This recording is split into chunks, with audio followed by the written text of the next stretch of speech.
Es otro ciclo de charlas. Hoy tenemos un invitado especial, al doctor Roberto Carles, un jurista extraordinario argentino.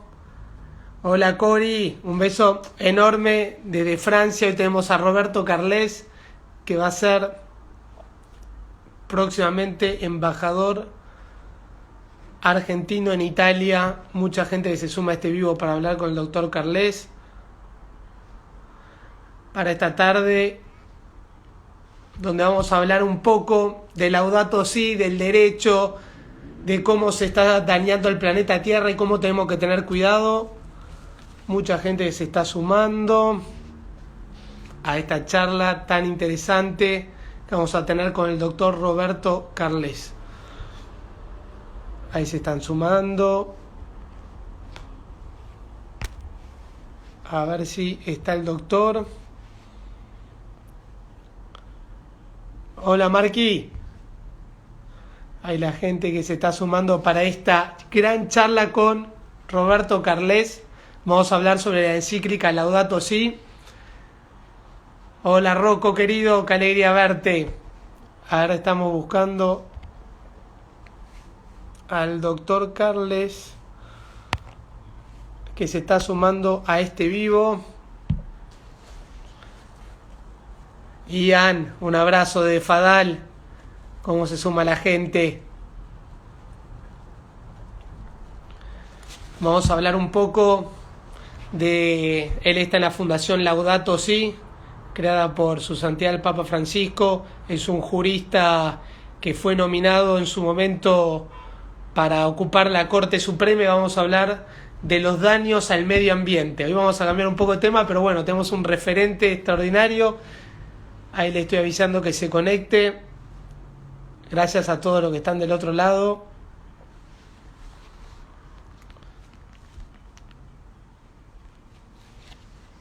Ahí le estoy escribiendo para este charla en vivo. Ahí están los amigos. Marce, qué alegría ver al doctor Pautasi del otro lado. Ahí está Mari Carmen, ¿cómo andan? Buenas tardes. Vamos a tener al mismísimo y estimado doctor Roberto Carles.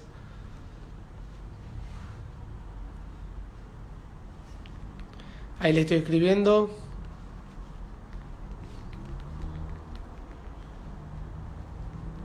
Esperen en línea que se está conectando.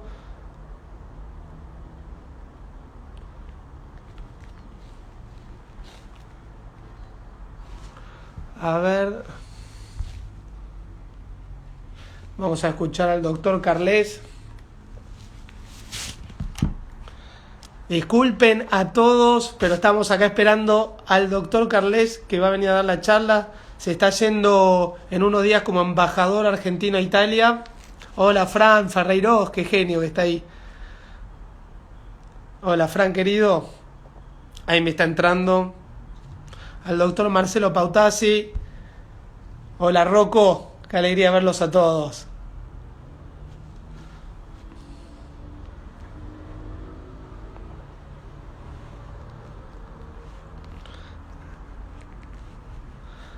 El doctor Horacio Bueno, cómo le gusta a la gente, a los abogados estar en estas charlas.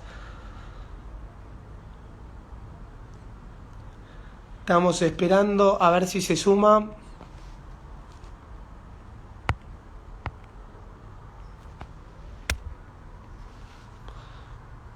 A ver el doctor.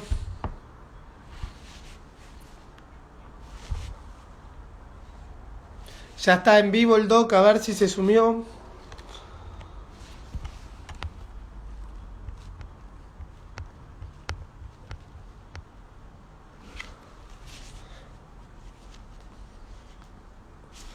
A ver, estamos esperando. Hola Diego, ¿cómo estás de Santa Fe? Qué genio.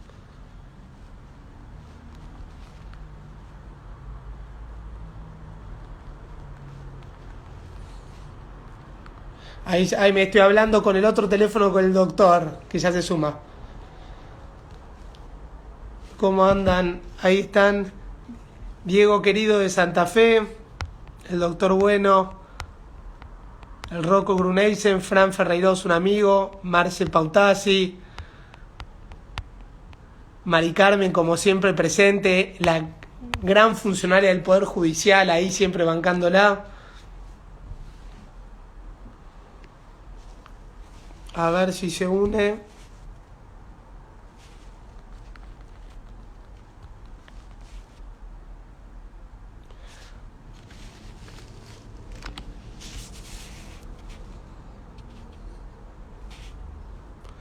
Gracias a todos los que están del otro lado.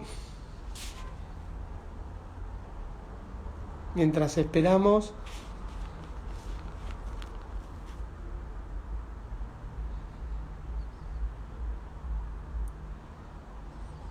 A ver. Hola Cori, ¿cómo estás? Ya estás en Francia. Acá estoy hablando con el otro teléfono con el doctor Carles, próximo embajador argentino en Italia, joven, brillante, estuvo nominado para la Corte Suprema.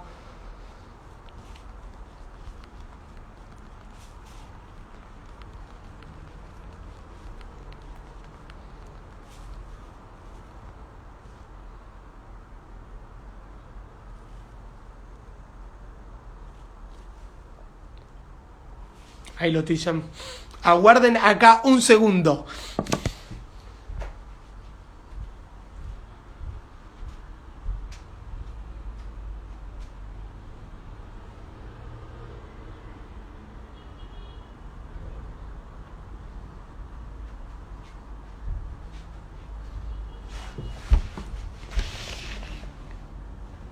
Buenas tardes. A ver, esperamos al doctor.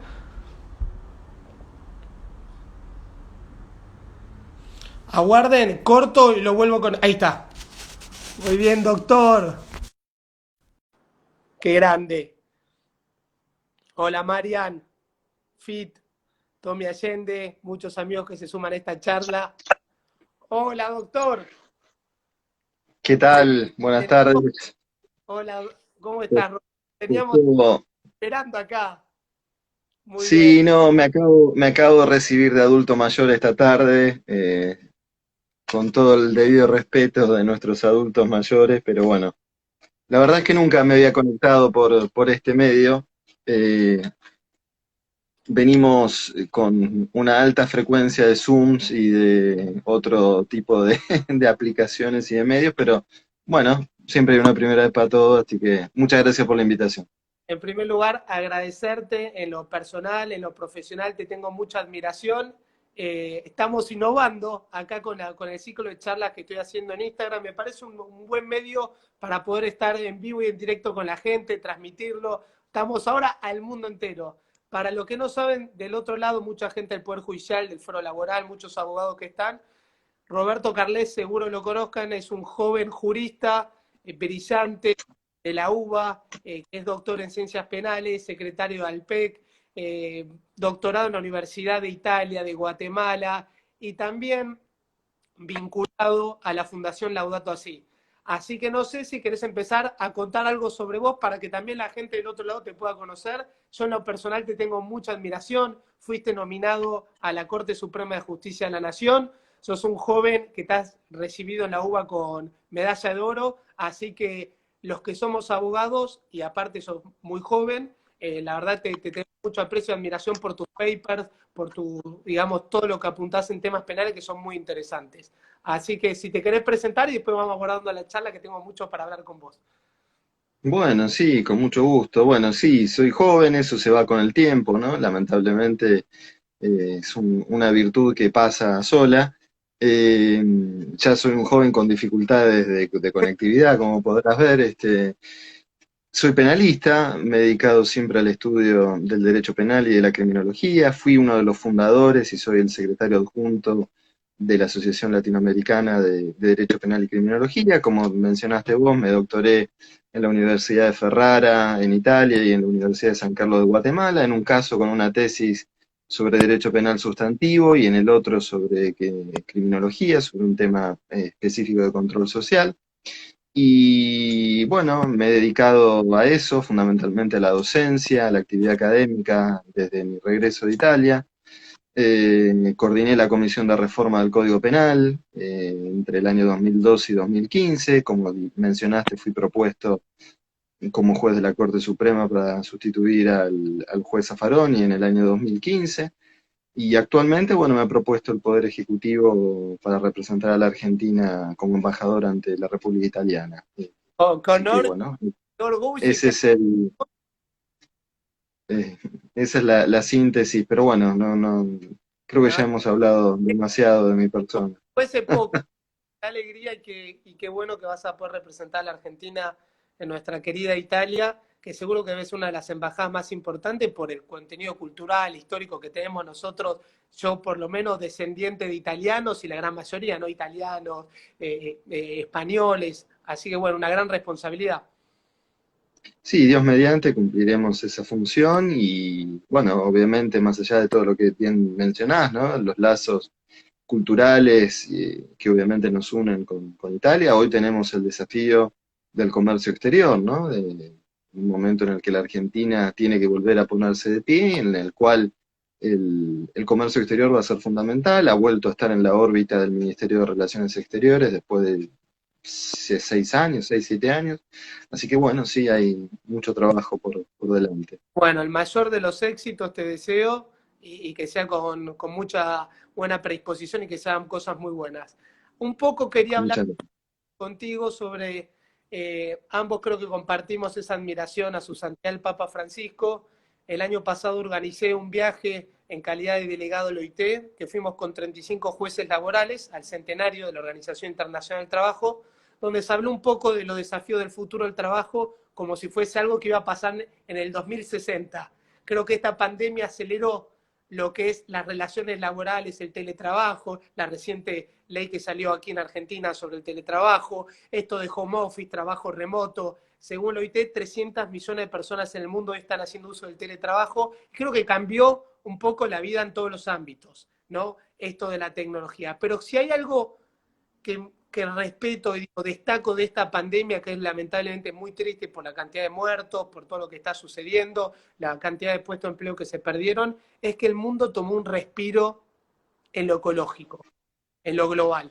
Y creo que ahí no podemos dejar, y siempre que tengo un espacio público trato de nombrar la encíclica Laudato Si del Santo Padre, que no es una encíclica verde, no habla solo de ecología, sino que también habla mucho más integral del concepto de cuidado de nuestra casa común. El año pasado, cuando fui con los jueces, que ahí está Cori Arias Giver, la hija de un gran camarista laboral que está de París, nos contaba el Santo Padre la importancia de que cuidemos al planeta, pero no como un eslogan, sino que todos aportemos nuestro granito de arena, desde la justicia, desde uno como ciudadano, y creo que hoy lo pudimos ver. Qué bueno que el mundo ahora, salían noticias hace poco que un animal, creo que era un zorro o un lobo gris en Francia, que parecía que estaba en extinción, volvió a aparecer, los delfines en Venecia. Digo, está bueno a través de estos medios concientizar. Vos ahora estás en esta fundación que es Laudato Si, que trata sobre esta encíclica maravillosa, que tiene esa particularidad que no está llamada solo a los cristianos, sino a todos los hombres de buena fe. ¿Qué nos puedes aportar? Y me gustaría conocer tu opinión.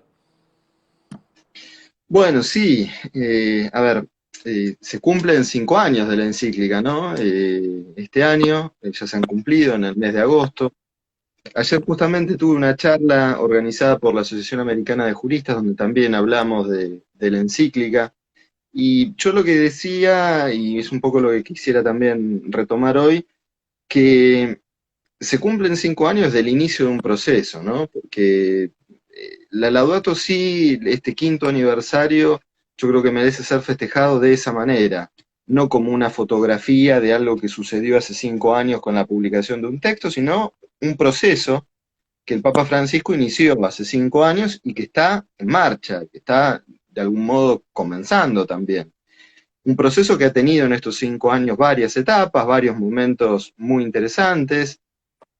Quizá los dos más notables sean el Sínodo de los Obispos para la región panamazónica, que tuvo lugar el año pasado, y la exhortación apostólica, Querida Amazonia, que también publicó el Papa el año pasado, y la creación este año de la Conferencia Episcopal de Obispos de la región amazónica, que también me parece que es un dato muy importante, porque bueno, es la primera vez que se crea una conferencia de obispos por fuera de un ámbito específicamente geográfico o nacional, sino que se la crea en función de un ecosistema, ¿no? Porque la Amazonia es eso, es un dato de la naturaleza, ¿no?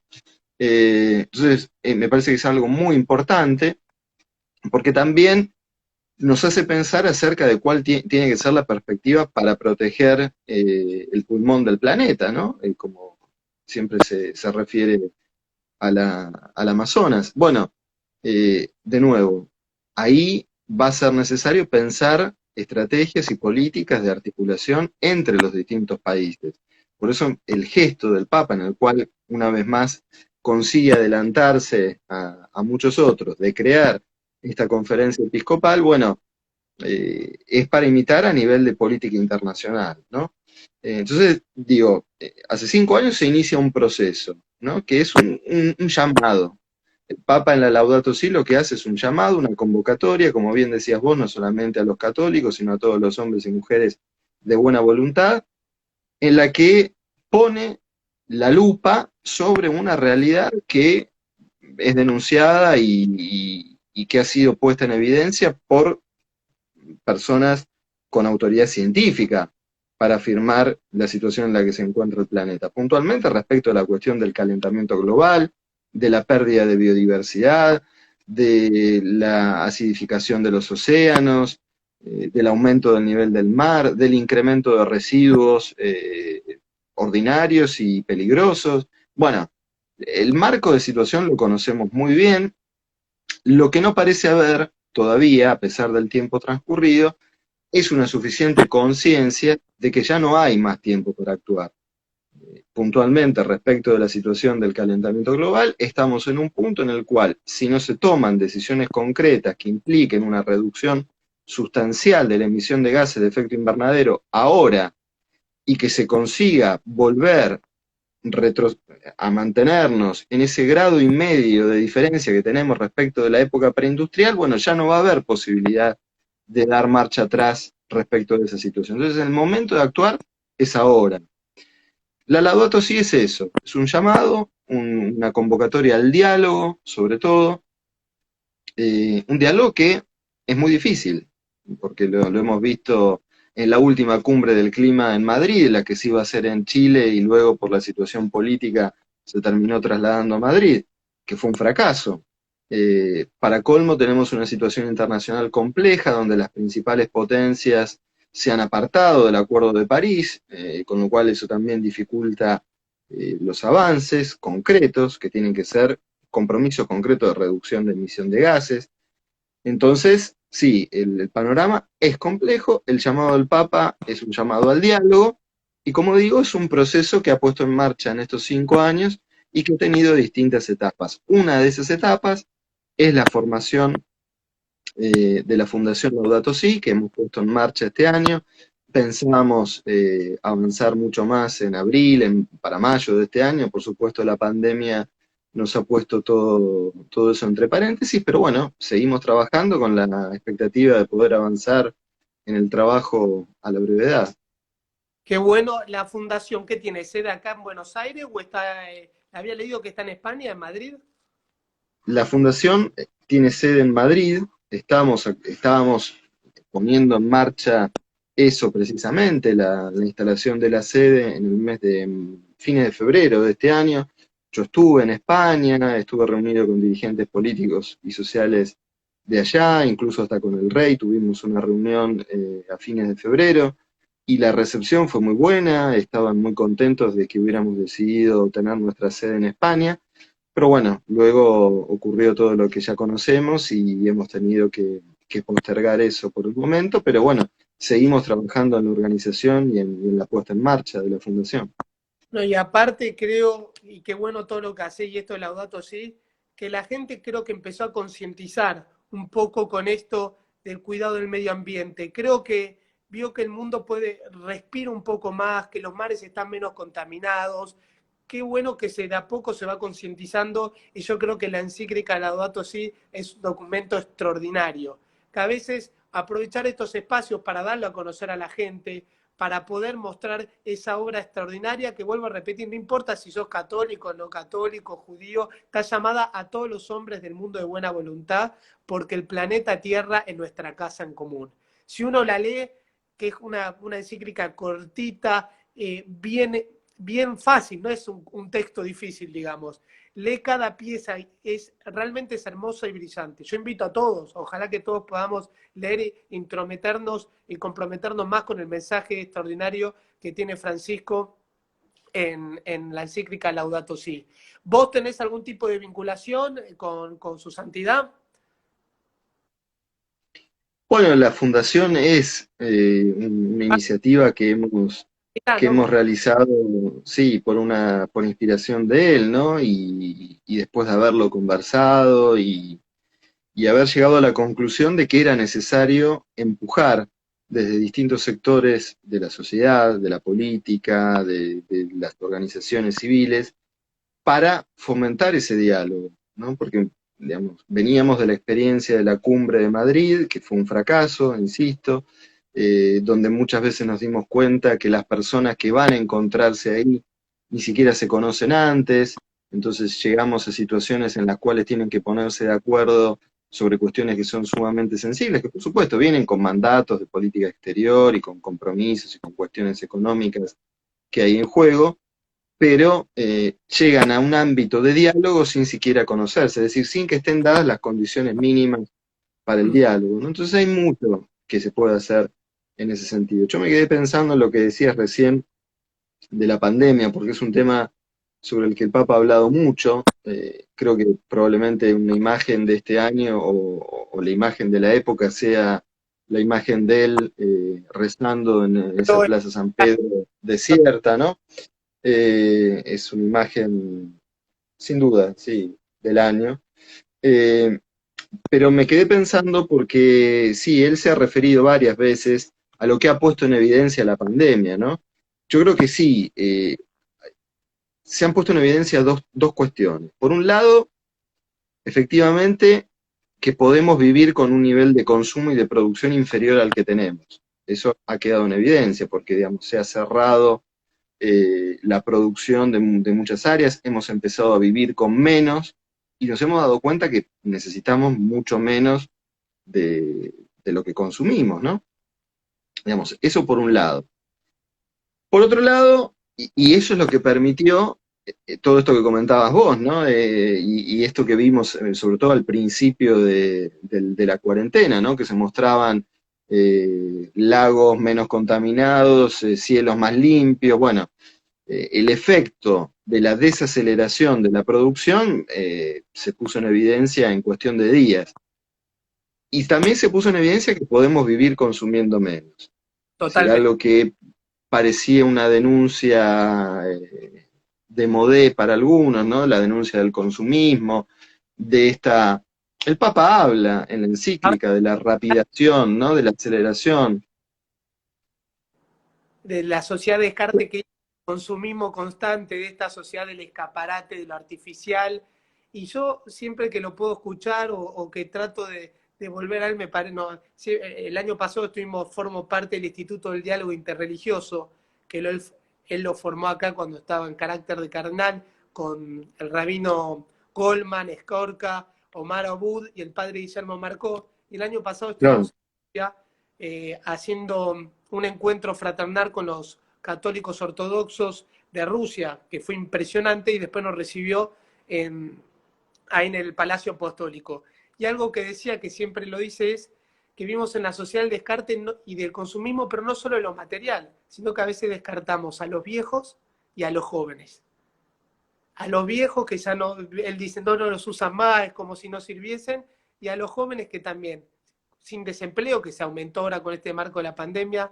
Entonces, digo, cada vez uno, por más que parece una leyenda, una frase obvia, ¿cuánto nos deja de reflexión lo que dice su santidad? Y creo que ahora se ve, ojalá que cambie la economía, el sistema de ver el consumismo sin frenar, pero que algo positivo tiene que dejarnos esta pandemia? Sí, él siempre insiste, ¿no? Sobre eso, cuando en Brasil dijo cuiden los extremos, ¿no? Que después se utilizó para una publicidad de un canal de fútbol, de deporte, se refería a eso, ¿no? A cuidar a los jóvenes y a los ancianos, y él siempre dice también, ¿no? Los jóvenes no son el futuro, dejemos de decir que los jóvenes son el futuro, los jóvenes son el presente. Entonces, ese mensaje de él me parece que es un mensaje que debería ser tenido en cuenta. Y volviendo a la cuestión de la pandemia, decía, sí, por un lado quedó en evidencia que podemos consumir menos, que podemos vivir con un nivel de producción inferior al que hoy tenemos, que consumimos muchas cosas que no necesitamos. Eso es así. Ahora, también es cierto, desde un planteo realista, que tenemos que pensar en alguna alternativa productiva, aún asumiendo que es probable que esa desaceleración no sea posible, ¿no? Porque eh, la perspectiva que para algunos es hasta, no sé, utópica o propia de una sociedad preindustrial, ¿no? Eh, es cierto, vivimos hoy en un mundo que de alguna manera es como si hubiéramos lanzado una flecha que ahora no podemos ir corriendo a agarrarla en pleno vuelo, ¿no? Digamos, entonces, vivimos en una sociedad que es consumista, vivimos en un modelo capitalista, eh, frente al cual tratamos de construir una alternativa más justa, más humana, pero que hay determinados procesos que no podemos detener, como precisamente si fuera una flecha, ¿no? Que lanzamos, no podemos correr para agarrarlo. Entonces, es muy difícil pensar, por ejemplo, en un esquema o en un modelo de producción o de desarrollo que implique una desaceleración productiva, ¿no? Eh, hay quienes incluso sostienen que no pasa por la desaceleración, sino por la aceleración, la construcción de una alternativa de una sociedad más justa, ¿no? Es decir, vivimos en un mundo que ya ha incorporado, por ejemplo, el desarrollo tecnológico, esta posibilidad de tener esta charla, digamos, no podríamos prescindir de ella. Bueno, lo que tenemos que tratar de ver es de qué manera las condiciones actuales, lo que hoy tenemos en el mundo, nos permite construir una sociedad más justa, una sociedad más igualitaria, porque como bien dice el Papa y como bien recordabas vos al inicio, el desastre ambiental, la crisis ambiental que padece nuestro planeta no se puede abordar si no se trabaja conjuntamente la crisis social. Es decir, no hay un ambientalismo sin justicia social. Mejor dicho, lo hay, que son esos discursos verdes a los que hacías referencia vos. Bueno, nosotros, esto es lo que sostiene Francisco y que yo abrazo completamente, creemos que la protección del planeta, la tutela de la casa común, es únicamente posible con justicia social.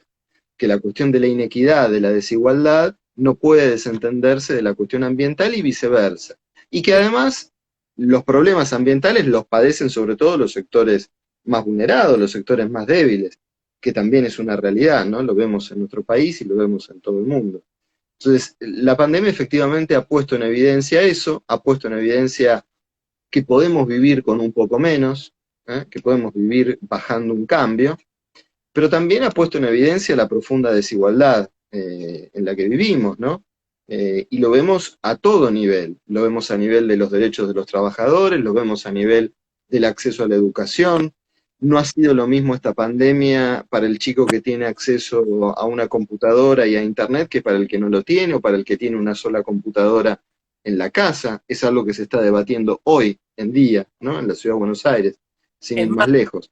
no pensar al derecho a la conectividad como un derecho esencial humano fundamental. Si bien acá en la Argentina no tenemos derechos fundamentales como el derecho al agua potable, derecho a la salud y tantas cosas por hacer, pero creo que hoy el Internet o el acceso a herramientas de comunicación es fundamental y lo hemos visto. Ojalá que se sigan esta conquista de derechos a favor de generar una sociedad más justa y equitativa. Pero bueno, hay nuevos desafíos por delante y me gustó esto que vos remarcabas recién, que cuando hablamos de una, digamos, ecología, no hablamos solo de la ecología ambiental, sino social. El concepto de que va de la mano, bueno, no podemos salvar al mar, el aire, las tierras, todo lindo, y la gente qué. Es las dos las cosas de la mano. no puede uno avanzar sin el otro, ¿no? Y creo Claro, que estos son... es que el mensaje del Papa es un mensaje, no, hay un desfasaje con el audio Sí, y pensé que habías terminado. Eh, el mensaje del Papa es un mensaje profundamente humanista. Eh, puede ser incluso criticado desde una perspectiva quizá más especista o animalista, ¿no? Que vemos que son corrientes que hoy también están ganando cada vez más espacio en el debate sobre la cuestión ambiental. Y que me parece que son atendibles, ¿no? Digo, sin ir más lejos, la Constitución de Ecuador, de Bolivia, ha reconocido un derecho a la naturaleza, ¿no? Como derechos propios de la naturaleza. eh, y distintas especies han sido incluso en la Argentina reconocidas como sujetos de derecho. Tenemos el caso de la orangutana Sandra, pero también es cierto que hay una tendencia a ver en los animales potenciales sujetos de derecho, pero sin entrar en esa discusión. A mí me parece que es importante señalar lo que tiene de particular el mensaje de Francisco y lo que tiene de particular esta propuesta de una ecología integral frente a otros tipos de discursos ecologistas, ¿no? Que es la idea de que lo que está en el centro es el hombre, ¿no? Y sobre todo el hombre pobre, el que padece la desigualdad de este sistema de explotación y de este sistema de me, producción me encanta que cuando escucho al Papa siempre dice, ustedes tienen que entender que en el centro del Evangelio está el pobre. Si ustedes no entienden que en el centro del Evangelio está el pobre, no lo entendieron. Y algo que siempre me impacta, porque yo tuve la posibilidad de estar 3 veces con él y charlando de una manera como si fuese acá, de barrio, esa humildad, esa grandeza que tiene Francisco, que, que nos decía eso, el mensaje de que Jesús era callejero, dijo.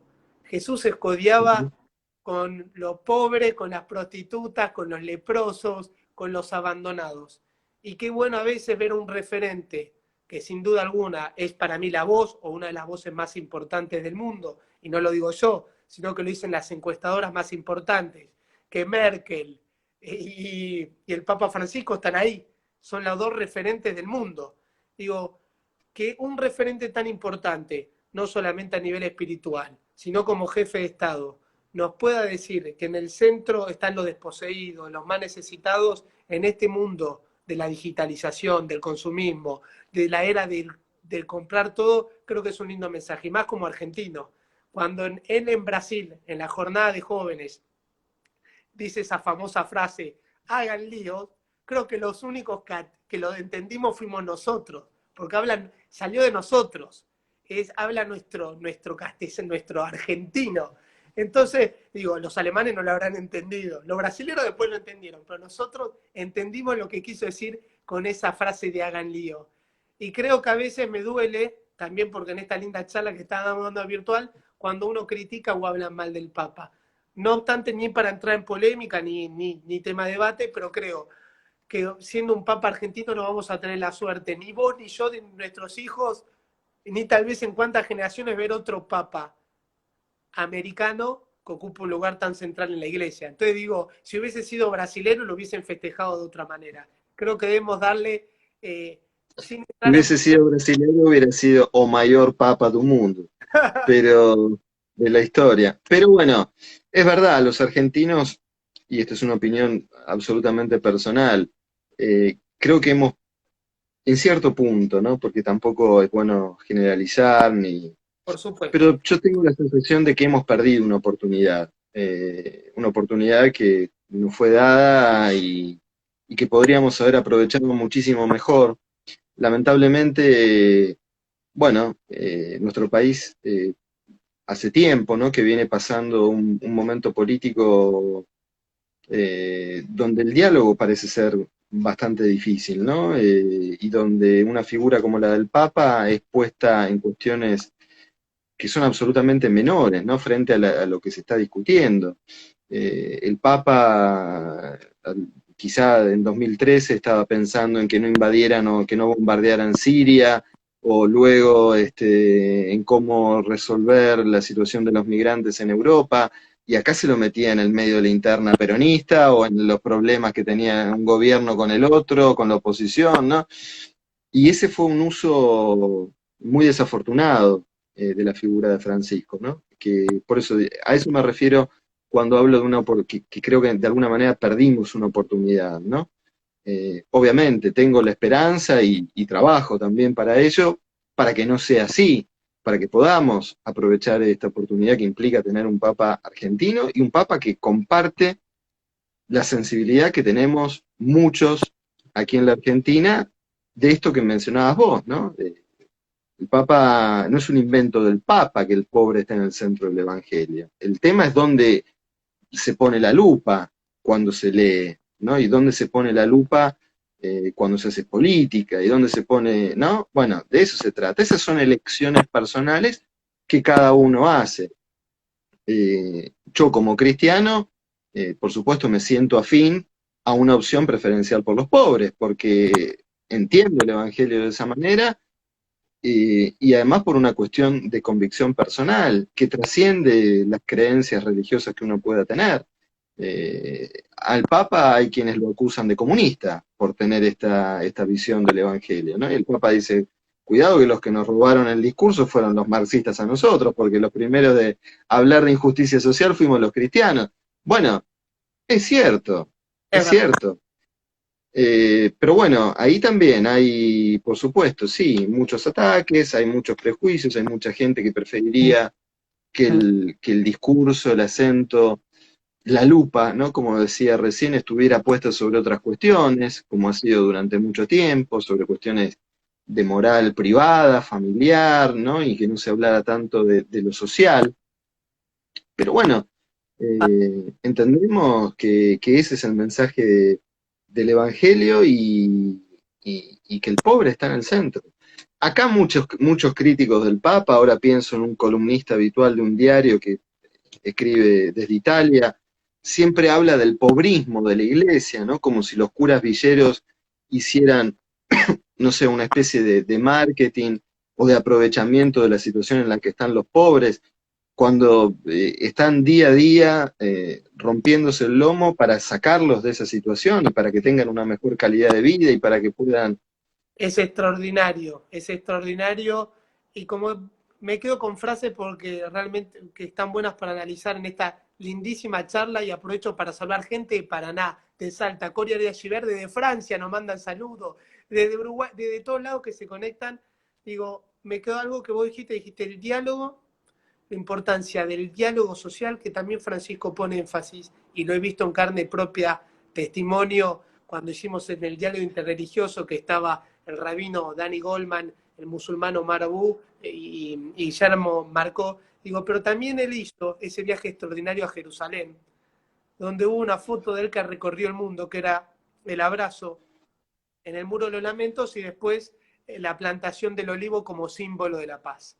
A veces el mensaje Francisco trasciende las fronteras, trasciende los muros, el viaje que él hizo a Cuba, que se juntó con el patriarca de Rusia y después fue a Estados Unidos, digo, tratando de arribar la frontera entre los hermanos mexicanos y norteamericanos, creo que a veces uno tiene que pensar en la magnitud de este Papa argentino, del mensaje que está dejando y el legado que está dejando en este mundo de tantas divisiones.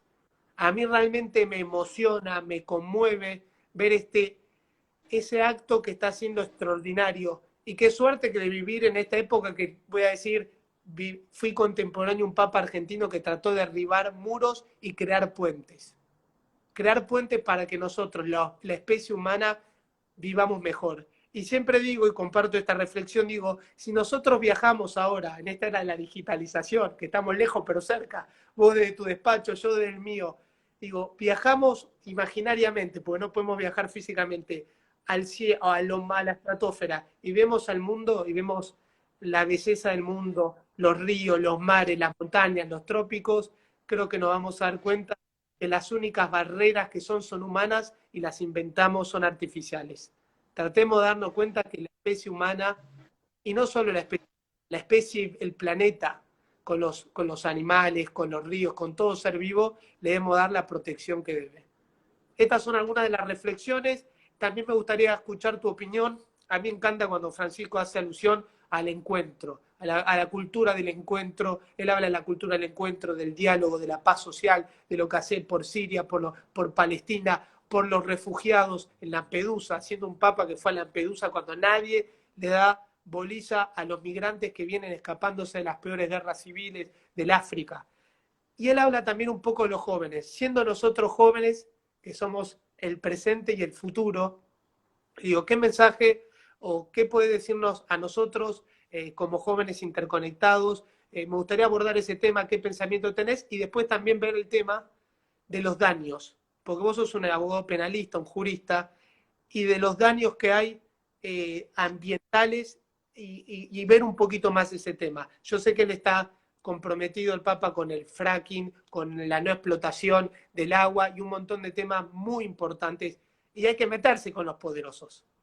Hay que meterse con los grandes intereses de los poderosos. Por eso reivindico en este espacio, en este acto cibernético entre vos, y vuelvo a agradecerte en lo profundo del corazón porque disfruto esta charla, la estoy realmente disfrutando, compartir esta charla cibernética entre los que nos están escuchando, pero esos 3 puntitos me gustaría abordar con vos. La juventud, cuál es nuestro rol como jóvenes en este mundo, en este marco que estamos viviendo post pandemia, qué debemos hacer nosotros para mejorar el mundo.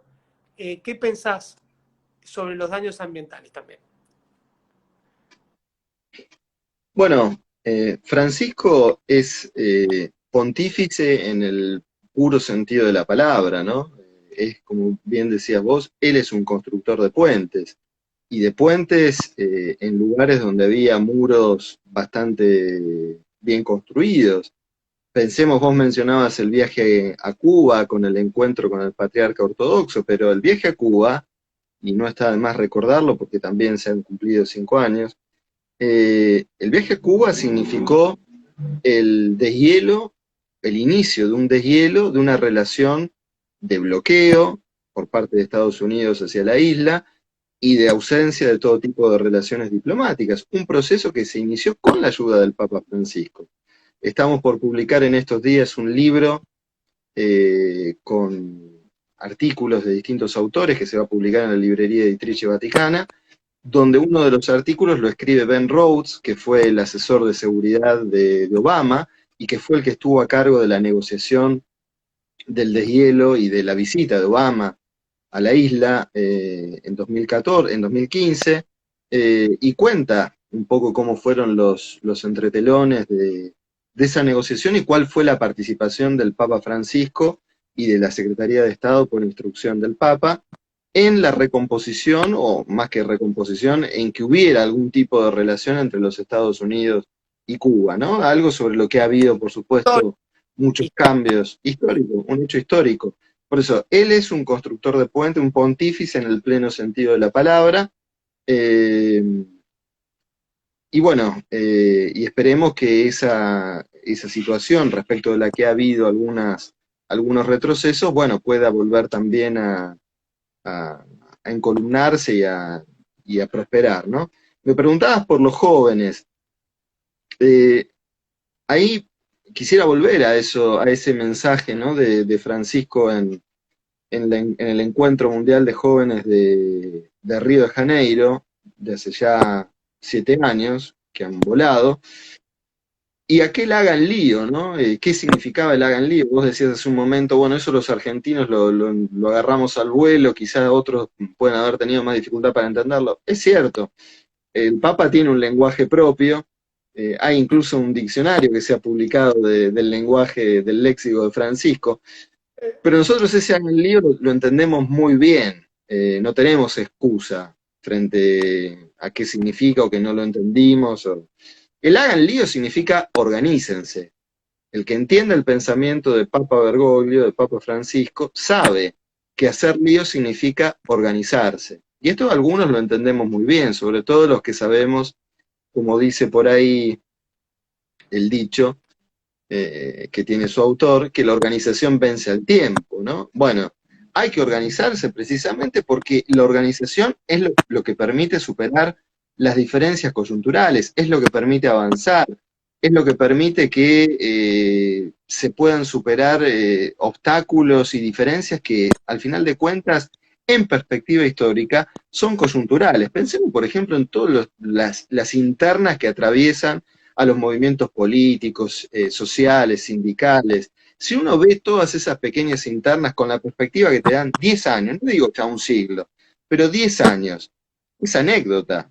Ane- Lo que queda, lo que va a quedar en la historia son los pasos que esas organizaciones hayan podido hacer en materia de conquista de derechos, ¿no? De cuestiones como las que hablábamos hace un momento. Entonces, la organización vence al tiempo y la unidad es superior al conflicto. Estas dos axiomas, que son fundamentales, bueno, traducen esa expresión hagan lío. Entonces, ¿qué significa el mensaje hagan lío que el Papa le dirigió a los jóvenes hace 7 años? Eso, organícense, entiendan que hay que superar las diferencias que son siempre circunstanciales, que muchas veces tienen que ver con cuestiones de egoísmos personales, con internas, bueno, y construyan organización, porque es la organización lo que va a permitir que se avance, ¿no?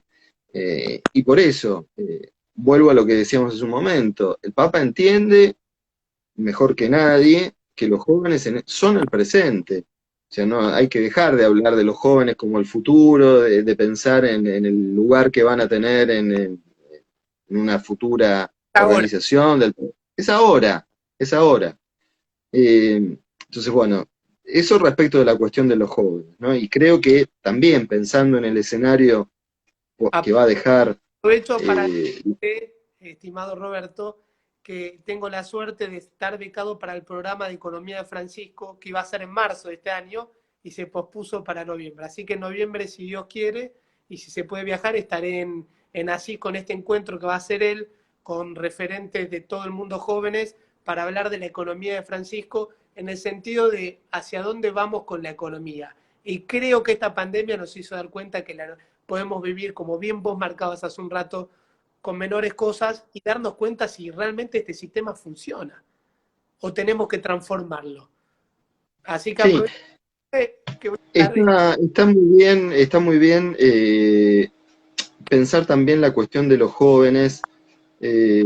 Vos recordarás, obviamente, cuando me propusieron a mí a la corte, que hubo toda una polémica por la edad, que si tenía o no la experiencia necesaria. Sin duda, hay determinados cargos y funciones para las que se requiere una experiencia y muchas veces esa experiencia te la da el tener una carrera atrás, muchas veces no, muchas veces vemos que hay personas que han Tenido carrera y vivido muchos años, que han tenido grandes carreras y esta experiencia no les ha permitido tener gestiones o experiencias exitosas, ¿no? Se me vienen un montón de ejemplos que no puedo mencionar, por supuesto.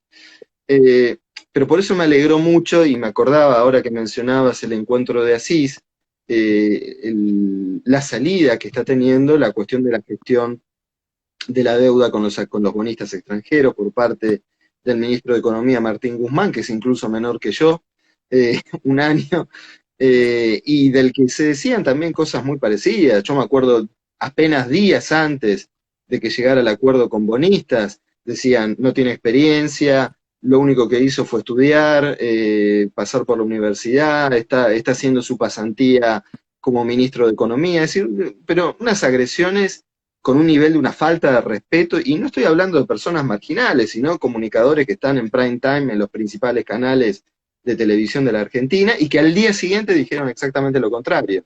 Qué maravilla Martín Guzmán, cómo pudo, efectivamente era un especialista, y recordaron que hizo una tesis doctoral sobre el tema.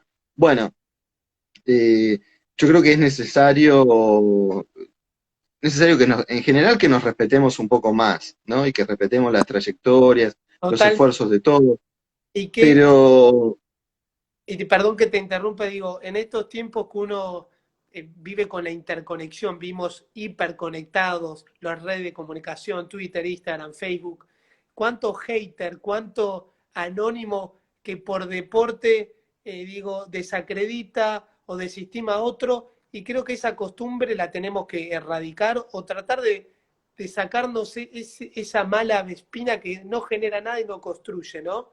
Digo, uno ve en las redes constantemente esa agresión y qué tan mal nos hace. también informar en estos medios y concientizar que hay que tratar de evitar prenderse o engancharse de eso. Vos recién decías que a vos te habían criticado por decir que falta experiencia sin conocerte, sin saber tu trayectoria, que fuiste diploma, qué sé yo, un montón de cosas. Y creo que a veces la gente generaliza y aprovecha de las virtualidades para criticar al Pepe, por no decir otra palabra. Entonces creo que tenemos que aprender a mejorar eso, ¿no? Todos. Sí, también, a ver, no hay que ser ingenuo y reconocer que detrás de esas críticas en realidad lo que hay son intereses muy potentes, digo, porque no es solamente una crítica porque no te gusta la persona o por la edad, digamos. Sí, sí, por supuesto. Si fuera abogado de una multinacional o de un medio de comunicación concentrado, me hubieran aplaudido aunque tuviera 18 años. Digamos, el problema no era que tuviera 33 o 34.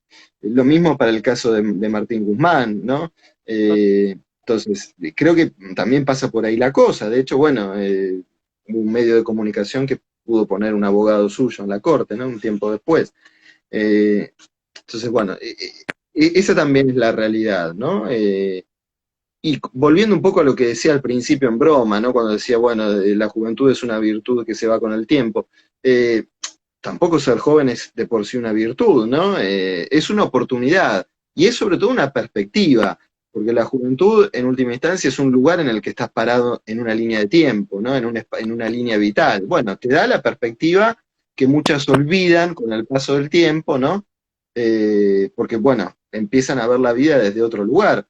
Pero si algo nos permite y algo nos diferencia, es eso, el poder ver muchos fenómenos desde otro lugar, que es el lugar que te da la perspectiva de,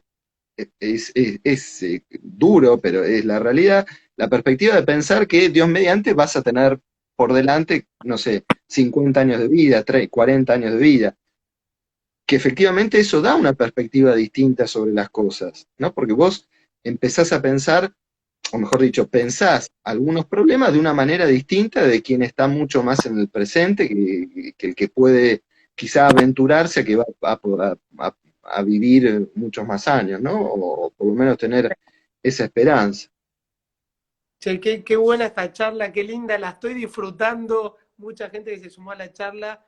Y ya para ir al otro tema que me gustaría, que comparto 100% esto que decís de los jóvenes, de involucrarnos, de estar, y vos dijiste recién una oportunidad. No es más ni menos que una oportunidad.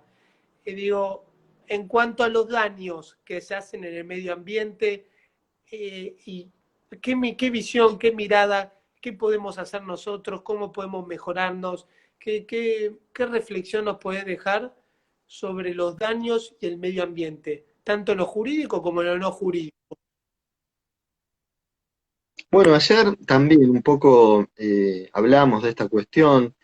Eh, a ver, voy a referirme puntualmente a la situación de la Argentina, ¿no? Yo creo que la Argentina tiene un marco jurídico más que sólido respecto de la cuestión ambiental, ¿no? Basta ver el artículo 41, 43 de nuestra Constitución, los tratados internacionales que ha ratificado la Argentina, que son prácticamente todos los vinculados a cuestiones ambientales. El último, hace 2 semanas, no más, el acuerdo de Escazú sobre acceso a la información en cuestiones ambientales. Entonces tenemos un marco normativo que es más que sólido, más que robusto. Yo creo que a lo mejor lo que habría que pensar, y creo que el debate sobre la reforma judicial es una buena oportunidad para introducir el tema, si no habría que crear un fuero especializado, porque la cuestión ambiental tiene algunas particularidades técnicas que requieren un alto nivel de conocimiento, un nivel de conocimiento que no tiene un juez, un fiscal penal, ni que necesariamente tiene quien está en el fuero, no sé, civil o comercial o el que fuere. Requiere de un nivel de conocimiento técnico importante, y creo que facilitaría bastante las cosas, ¿no? También me parece que, decía, tenemos un marco normativo que es lo suficientemente sólido, robusto, pero también es cierto que está disperso. Muchas de las leyes que se han ido sancionando a lo largo de los años en materia ambiental han sido el fruto de luchas concretas, específicas, no sé, por ejemplo, la ley de glaciares, ¿no? Bueno, fue también el producto de un largo debate, de una lucha que dieron organizaciones ambientales. pero es un marco que está disperso. Yo creo que también sería interesante pensar en la conveniencia de tener un código de derecho ambiental, de que la materia ambiental fuera una materia codificada, ¿no? Entonces, digamos, desde el plano del derecho veo esas dos posibilidades, ¿no? Que hubiera un código ambiental, que tuviera un sistema, por supuesto, como está también en alguna legislación vigente, pero en forma dispersa, de responsabilidad de las personas jurídicas, de responsabilidad penal, pero también respecto de la reparación, que es, en definitiva, es aquello que nuestra Constitución privilegia, ¿no? Porque está claramente puesto el deber de reparar el daño ambiental. Entonces, que estuviera integrada la perspectiva penal y civil en un fuero especializado, que tuviera el nivel de conocimiento técnico y de solvencia necesarios para afrontar problemas que son muchas veces muy complejos y que no pueden quedar solamente a criterio de, o con una gran influencia de los peritos, que en definitiva son terceros que se incorporan, ¿no? al proceso. Por eso, Totalmente, y qué interesante y novedoso. Yo no estoy tanto en el tema ambiental, pero digo, me encantaría que haya un fuero en estos tiempos, más que nunca, que sea con la competencia en lo ambiental, como decís vos, y que no quede solamente en un juzgado civil o civil y comercial, o penal, o laboral, o lo que fuese. Comparto tu criterio de que tendría que haber con una formación técnica y acabada sobre la materia, porque es un tema que no se resuelva, sino más o con un perito. Muy claro, muy claro sí, tu... y después también hay un problema a nivel regional y global, porque los daños ambientales, como sabes, no son daños que se produzcan solamente en el lugar donde se produce un hecho. Digamos, claro, digamos, si se incendia parte de la Amazonia, bueno, la nube de humo nos llega en 3 días y va a empeorar la calidad del aire que respiramos todos, porque además es el pulmón del planeta. Lo mismo cuando se rompe una represa que contiene residuos tóxicos, como ha ocurrido en Brasil hace algunos años. Bueno, eso no afecta solamente a Brasil, eso contamina los suelos, contamina las aguas. No, no, de problemas o daños transnacionales. Pasa en un país, pero Entonces ahí creo también que más allá de lo que mencionaba hace un momento, de la cuestión argentina propia, de lo que podría ser, por ejemplo, a nivel federal, de lo que podría hacerse en materia de justicia ambiental, creo también que es un problema eminentemente regional y global. Entonces, frente a daños masivos a ecosistemas, necesariamente tiene que haber un abordaje que sea a nivel regional. Hoy tenemos un grave problema a nivel regional porque algunas instituciones que se habían creado, bueno, hoy han sido un poco, actualmente están un poco abandonadas, ¿no? Pienso, por ejemplo, en el caso de la UNASUR o de la CELAC. Pero creo que es fundamental darles impulso porque la cuestión ambiental tiene que estar en el centro de una agenda común en la región. Y después también está la cuestión de qué pasa con los daños masivos al ambiente, es decir, esos daños que ocasionan eh, situaciones irreversibles, sea en un ecosistema o sea en el ambiente en el que habitan un grupo determinado de personas, que son situaciones que muchas veces se asemejan a crímenes contra la humanidad y que totalmente. en más de una ocasión, provocan un daño sobre la vida, mucho, sobre la salud mucho mayor que muchos crímenes que están tipificados en el Estatuto de Roma. Entonces, ahí el Papa ha hecho una propuesta en noviembre del año pasado. Él ha propuesto que se reconozca la figura del ecocidio como quinto crimen contra la paz, lo que implicaría eventualmente su inclusión en el Estatuto de Roma y como parte de la competencia de la Corte Penal Internacional. Esto tiene algunas dificultades, porque implicaría un cambio profundo de la naturaleza de la Corte Penal Internacional, que por ejemplo no reconoce la responsabilidad de las personas jurídicas, y no, esto, digamos, es imposible. Nos queda, me está avisando acá el Instagram que nos queda 37 segundos porque ya se pasó la hora. Vuelvo a, Perfecto. vuelvo a conectar y ya terminamos con esto y vamos con el cierre. Nos quedan 27 segundos, así que vuelvo a transmitir en vivo y ya hacemos el cierre con Roberto Carlet, que esta es una charla espectacular esta. Así que, si querés, nos quedan 10 segundos. Esto es las cosas que pasan en Instagram. Cuando te llega una hora, te lo cortes y tenés que volver a transmitir. No, no, no, la idea ya la había redondeado. Es decir, que va a haber que pensar también en una respuesta a nivel global frente a las